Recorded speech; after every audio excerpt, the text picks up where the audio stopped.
Ladies and gentlemen, please welcome Senator Josh Hawley.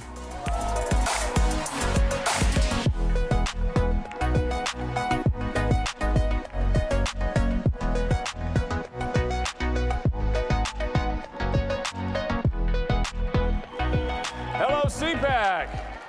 Oh, it's great to see you. It's great to be back here and with you. You know, the last time that we were here together, just a year ago, they were trying to censor us, silence us, cancel us, muzzle us. In fact, they had just told me that because I stood up and objected on January 6th, that I ought to be run out of the United States Senate. I've got news for you. I wasn't backing down then. I haven't changed my mind now. Election integrity matters. Standing up for the rule of law matters. And our stand on that day and since is key for the liberty that we are fighting for. I don't know about you, but I thought the Biden administration was going to be pretty bad, didn't you? But they've turned out even worse than I could possibly have imagined. I mean, just look at what Joe Biden has tried to do in the space of one short year to this country. He has turned the FBI of the United States on the parents of the United States. Can you believe it? Treating school board parents at school boards as if they are domestic terrorists, sending FBI agents to go and knock on people's doors if they have the temerity to stand up and say, I don't want my kids to have to be masked in school. I don't want my kids to be taught critical race theory. He's tried to use the instruments of our own government to divide us, to separate us, to turn off speech that he doesn't want, that he doesn't like, that he doesn't approve of. And that's just getting started. Look at what he's done on the southern border.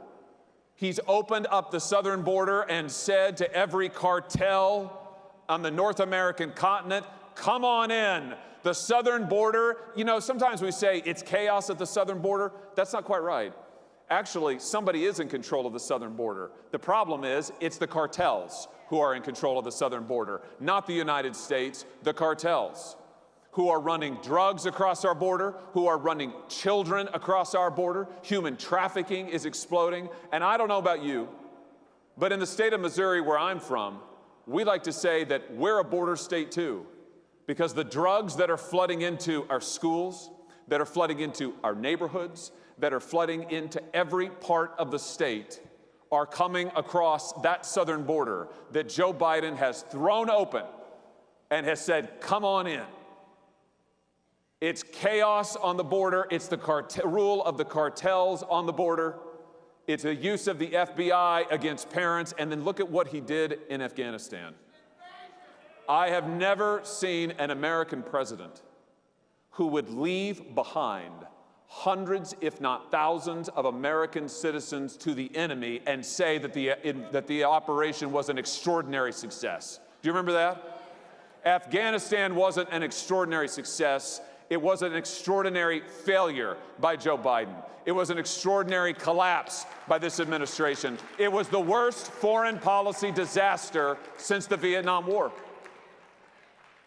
13 American service members, brave Marines, other members wearing the uniform, were lost in Afghanistan guarding Abbey Gate because Joe Biden wouldn't order an evacuation when his own military told him to do it. Because days before the terrorist attacks, Joe Biden hadn't even planned how he was going to get Americans out of the country. And yet, he would go before the people of the United States and say that the evacuation was an extraordinary success and he was proud of it.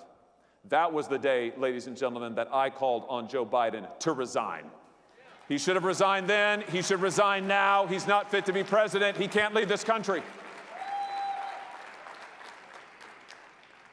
He's trying to shove critical race theory down our throats and in every aspect of our government. It's in the military. It's in government training. It's in our universities, all backed now by the power of the Biden administration. I have sat in the United States Senate and asked nominee after nominee, will you pledge to oppose critical race theory? Will you pledge to stop it from being taught, from being promulgated in the United States government? And the answer is no. They're radical on this issue. They believe in critical race theory. They believe that America is systemically racist. They believe that America is systemically broken. They believe that we're a nation of oppressors. Well, ladies and gentlemen, I've got news for you and for them.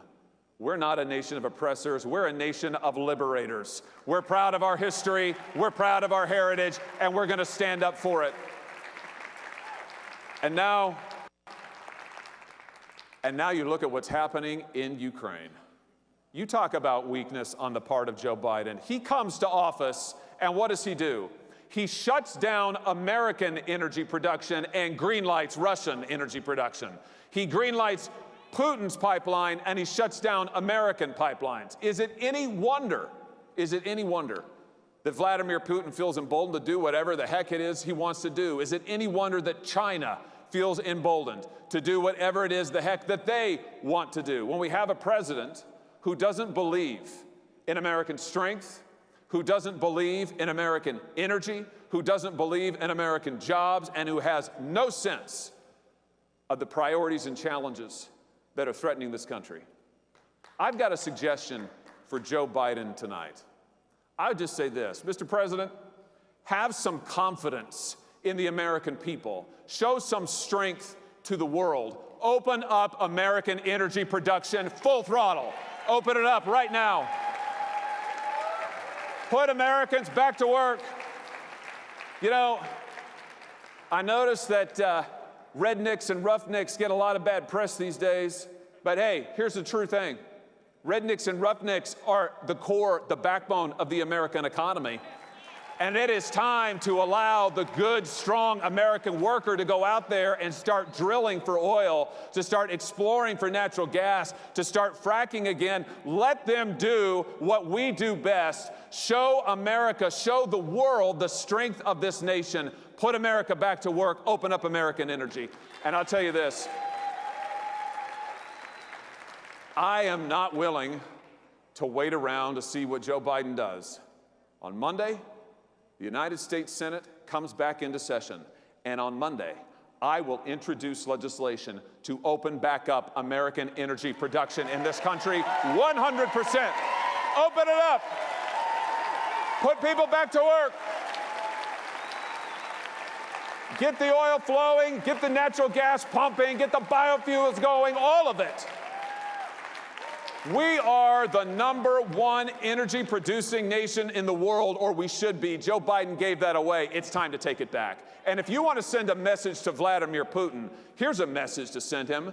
We're going to be the ones who supply the oil and gas to the world. We're going to shut down your energy sector, and we're going to open ours up like you've never seen it before. That's the message we ought to send. That's a message of American strength. But this president, he doesn't believe in American strength. This president believes that there's something fundamentally wrong with the soul of this nation. And that, at the end of the day, is really what we're fighting for, isn't it? We are fighting to defend the soul of America. You know, Joe Biden has spent a year, if you think about what all of his policies put together mean, he has spent a year telling this country that we are broken, that we are backwards, that we are racist, that we are weak. He thinks the soul of America, he thinks the heart of America is warped and wicked. Well, I'm from the heartland of America. I was born there. I was raised there. I know the heart of this country, and it is true and it is good. And on the basis of America's heart, we will rebuild our strength. There's nothing wrong with America. There's something wrong with Joe Biden. That's what we have to take our stand on. This is the time to rebuild our strength on the principles and fundamentals that we hold most dear, to strengthen our families, to strengthen our neighborhoods, to strengthen our churches, to strengthen our nation. This is a time for American strength. The world needs America's strength. The world needs to see that we are ready to stand strong again.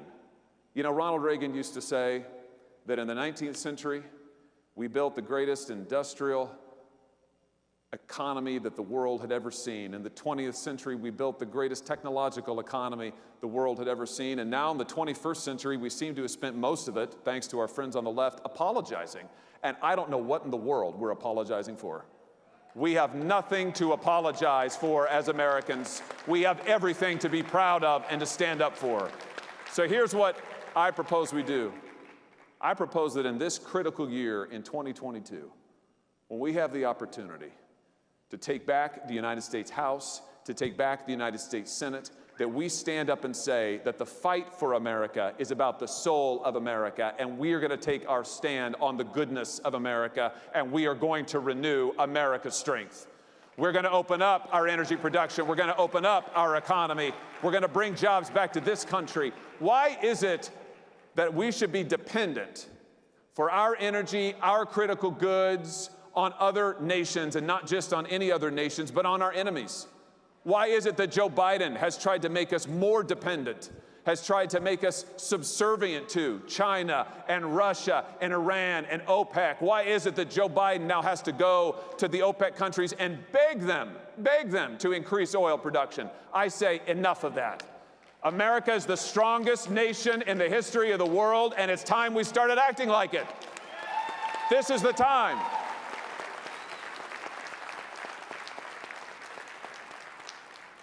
So no matter what this administration tries to do to divide us, and by the way, that's all they have left. Have you noticed that? All they have left is division and accusation. All they have left is the attempt to make us live in fear. That's what they've been trying to do since last January. They've been trying to tell us we've got to live in a state of constant emergency. COVID, a constant emergency. January 6th, a constant emergency. They've been saying that we've got to trust the government to tell us what we can do, where we can go, what we can teach our kids, what we can say.